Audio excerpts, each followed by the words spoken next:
İşte bisküvili ve pudingli pastanın lezzet dolu dünyasına hoş geldiniz. Bu tarifimizde yumuşacık bisküvilerin lezzetini, pürüzsüz pudingin kıvamını bir araya getirdik.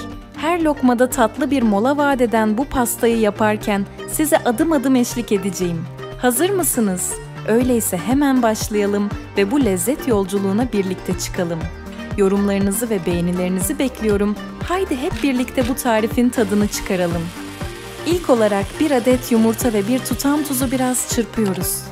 Daha sonra bir su bardağı toz şekeri ilave edip beyazlaşıncaya kadar mikser yardımıyla çırpmaya devam ediyoruz. 3 yemek kaşığı kakao, 2 dolu yemek kaşığı buğday nişastası, 2 dolu yemek kaşığı unu ilave edip daha sonra 5,5 su bardağı sütü yavaş yavaş ilave ederek karıştırıyoruz.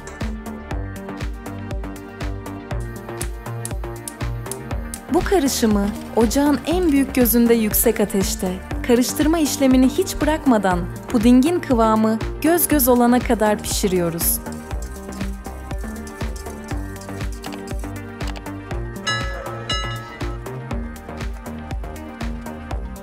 Ocağı kapattıktan sonra bir dolu yemek kaşığı sıvı krema ekleyip karıştırıyoruz.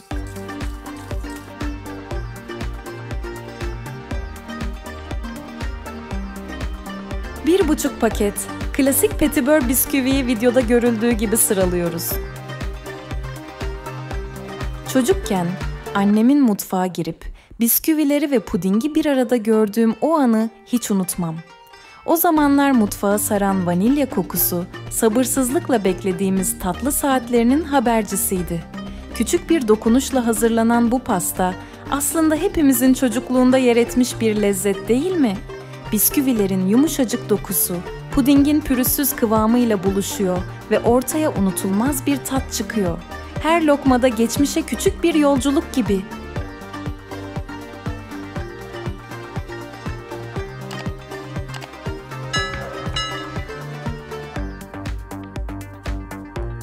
Pastamızın kenarlarını Hindistan cevizi ile kapladıktan sonra üst kısmına elimizde mevcut olan çikolata, fındık parçacıkları ya da dilediğiniz gibi süsleme yapabilirsiniz.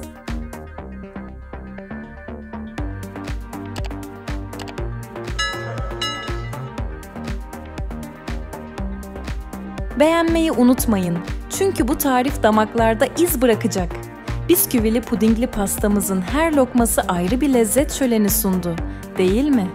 Eğer denediyseniz yorumlarda paylaşın, sonuçları görmek için sabırsızlanıyorum. Kanalımıza abone olup bildirimleri açarsanız birbirinden nefis tarifleri kaçırmazsınız. Yeni ve pratik tatlı tariflerinde tekrar görüşmek üzere.